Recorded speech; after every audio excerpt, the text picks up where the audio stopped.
કરજણ તાલુકાના નારેશ્વરથી પાલેજને જોડતા મુખ્ય માર્ગની બિસ્માર હાલત સામે આજરોજ અનોખી રીતે વિરોધ નોંધાવવામાં આવ્યો હતો।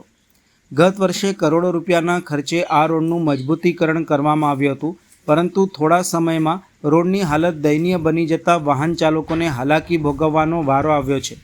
રોડના સમારકામ માટે અનેક વખત રજૂઆતો કરવા છતાં કામગીરી ન થતાં મૂળ નિવાસી એકતા મંચના અધ્યક્ષ એડવોકેટ પરમારની આગેવાનીમાં રોડનું બેસણું યોજવામાં આવ્યું હતું। વિરોધ પ્રદર્શનમાં કરજણ તાલુકાના કોંગ્રેસ પ્રમુખ પિન્ટુ પટેલ સહિત કોંગ્રેસના કાર્યકરો અને મૂળ નિવાસી એકતા મંચના કાર્યકરો ઉપસ્થિત રહ્યા હતા અને તંત્ર સામે વિરોધ નોંધાવ્યો હતો।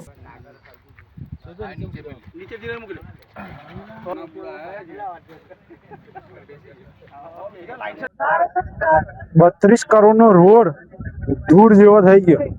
નાના દીકરાઓએ અમને ફોન કરીને જાણ કરી કે અમારો રોડ બગડી ગયો છે, અમે અંકલ થાકી ગયા છે। કોઈ અમારા પપ્પા કે અમારા જે ગામના વડીલો અહીંના નેતાઓ કોઈ બોલવા રાજી નથી।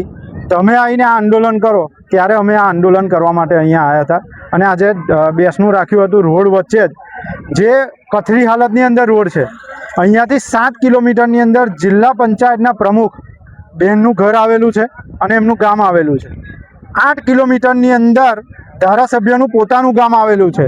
રેતી ખનન એટલી બધી ચાલી રહી છે અહીંયા, એના કારણે આ રોડ વારંવાર તૂટી જાય છે। છતાં પણ ધારાસભ્ય હોય કે જિલ્લા પ્રમુખ હોય, એકવાર એવું નિવેદન નથી આપ્યું કે અહીંયા આગળ રેતી ખનન ચાલી રહ્યું છે, ખોટું ચાલી રહ્યું છે। તેમજ અહીંયા આ રસ્તો ખરાબ છે તો ધારાસભ્ય દ્વારા એકવાર તો રજૂઆત કરવી જોઈએ ને। આટલી વાર રોડ કેમ બગડી જાય છે? તો એકવાર તો રજૂઆત કરવી જોઈએ ને કે આ રોડ ખરાબ થાય છે, એનું કારણ શું? કોન્ટ્રાક્ટરની ભૂલ છે કે તકલીફ બીજી છે? એટલે આ બધી બાબતને લઈને અમે રજૂઆત કરી હતી અને આ ધરનાનો પ્રોગ્રામ રાખ્યો હતો।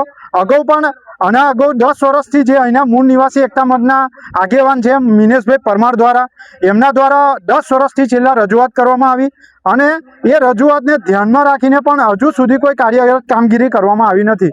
32 કરોડનો રોડ જે છે એ ખાઈ જવા સિવાય બીજું કોઈ કામ કરવામાં આવ્યું નથી। કેટલી વાર રોડ તૂટી જાય છે। આ જે રોડ છે એની પોઝિશન તમે જુઓ ને તો તમને એવું લાગે કે ખેતરવ રસ્તો હશે આ। એટલે જ્યારે ધારાસભ્યનું ગામ આજે તીર્થધામ આટલું નારેશ્વર આટલું મોટું આવી રહ્યું છે, જેના રંગ અવધૂત દાદાના ઉપર અત્યારે ફિલ્મ બની રહી છે, ત્યારે એવું કહેવામાં આવ્યું હતું કે આપણે પણ જોડાઈએ અને રંગ અવધૂત સાથે સૌ જોડાય। તો આ રસ્તા માટે પણ એકવાર અવાજ ઉઠાવવો જોઈએ ધારાસભ્ય અને જિલ્લા પ્રમુખે, જે અત્યારે જિલ્લા પંચાયતના પ્રમુખ છે એમને। અને આ રેતી ખનન ચાલી રહ્યું છે એના કારણે આ બધું થઈ રહ્યું છે અને અવારનવાર આવી રજૂઆતો મિનેશ પરમાર દ્વારા કરવામાં આવી છે। આ રોડ બાબતે એટલા નેતાઓ અને કાર્યકરો જે રજૂઆત કરે છે, તો શું પબ્લિક કેમ નથી જોડાતી? એ બાબતે આપ શું કહેશો? પબ્લિકને એક ડર પેદા કરી દીધેલો છે।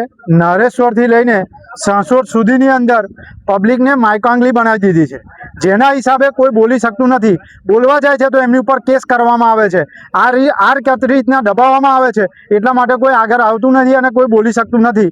પણ જ્યારે આ અવાજ અહીં પહોંચ્યો છે, અમે મુખ્યમંત્રીને રજૂઆત કરવા જવાના છે કે નારેશ્વર જેવું મોટું તીર્થધામ આવેલું છે, ત્યાં આગળ પાલેજથી રહીને નારેશ્વર સુધીની અંદર દાદા દર્શન કરવા આવે રંગ અવધૂત દાદાના, એવી અમે રજૂઆત કરવા માટે જવાના છે। આ બેસણા પછી શું લાગે છે કે કોઈ ફરક પડશે? એટલા માટે તો અમે મુખ્યમંત્રી શ્રીને ભૂપેન્દ્ર દાદાને રજૂઆત કરવા જવાના છે કે પાલેજ રહીને નારેશ્વર અમારા તીર્થધામ રંગ અવધૂત દાદાનું દર્શન કરવા માટે આવે। હાલમાં સાંસરોદથી નારેશ્વર રોડની પરિસ્થિતિ ખૂબ જ દયનીય છે। રોડ ખખડતી હાલતમાં છે।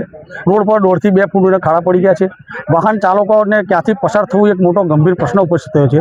એ બાબતે આજથી 10 દિવસ અગાઉ આ રસ્તા પર આવીને ફેસબુકના માધ્યમથી તથા ટીવી મીડિયાના માધ્યમથી તંત્રને રજૂઆત કરી હતી કે તાકીદે આ બાબતે રોડનું સમારકામ કરવામાં આવે, પરંતુ તંત્ર દ્વારા તથા અહીંના રાજકીય ચૂંટેલી પાંખ દ્વારા તથા મેં એક વિડીયોના માધ્યમથી અહીંના ધારાસભ્યને પણ મેં જાણ કરી હતી કે ઢાવટ રોડના ખાડા પૂરવા માટે તમે જો નેશનલ હાઈવે ઓથોરિટીને જાણ કરી શકતા હોય તો છેલ્લા 10 વર્ષથી સ્થાનિક લોકો આ રસ્તાથી પસાર થવામાં મુશ્કેલી વેઠી રહ્યા છે। તો આપ આ રસ્તા પર આવો, પોતે સ્થળથી હું પણ આવું તમારી સાથે, આ બાબતે કંઈક તમે સત્વરે કાર્યવાહી આ બાબતે તમે હાથ ધરો, પરંતુ એમના તરફથી પણ 10 દિવસની અંદર કોઈ પણ બાબતનું કોઈ સ્ટેટમેન્ટ જોવા મળ્યું નથી। તેથી આજરોજ દુઃખદ બાબત કે આ રોડનું બેસણું રાખવું પડ્યું છે અને આ બેસણું રાખવાનો મુખ્ય ઉદ્દેશ એક જ છે કે માર્ગના મકાન વિભાગ તથા રાજકીય ચૂંટેલી પાંખે આ સ્થાનિક રાહદારીઓ બાબતે કોઈ જ કાર્યવાહી નહીં કરી, એના માટે આ બેસણું એમના લોકોને લીધે રાખવું પડ્યું।